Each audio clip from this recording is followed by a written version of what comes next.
A whoop whoop sound startles us, and blue lights flash in the rearview mirror.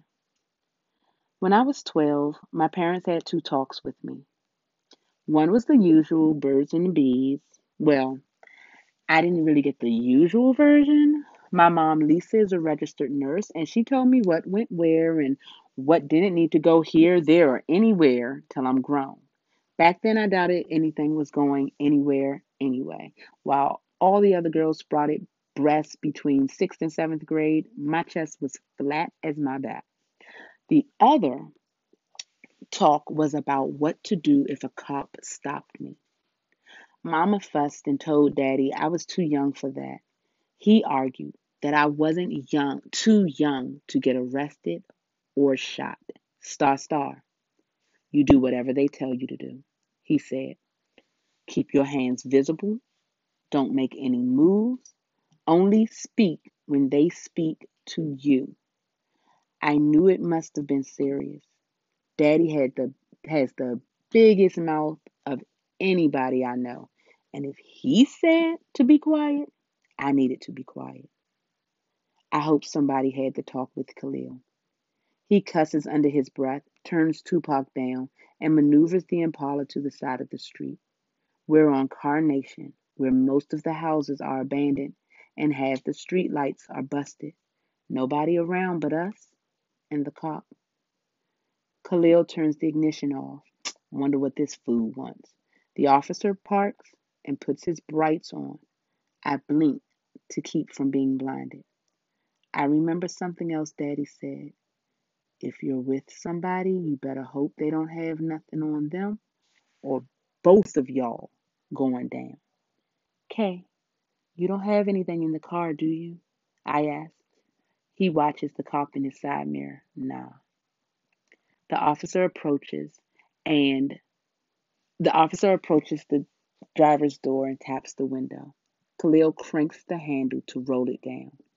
As if aren't blinded enough, the officer beams his flashlight in our faces. License, registration, and proof of insurance. Khalil breaks a rule. He doesn't do what the cop wants. What you pull us over for? License, registration, and proof of insurance. I said, what you pull us over for? Khalil, I plead, do what he said.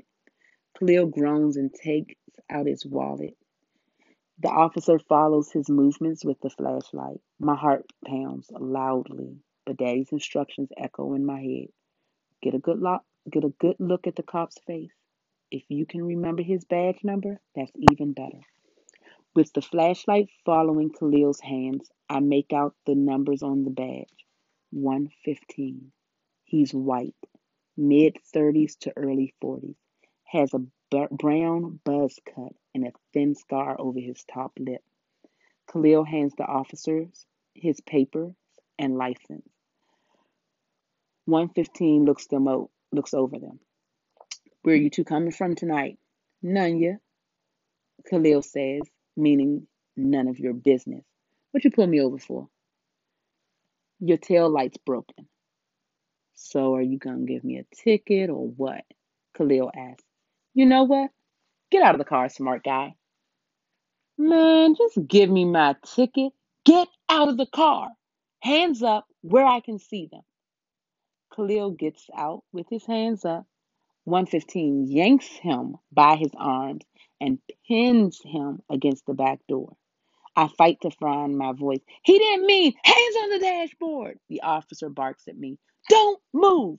I do what he tells me, but my hands are shaking too much to be still. He pats Khalil down. Okay, smart mouth, let's see what we find on you today.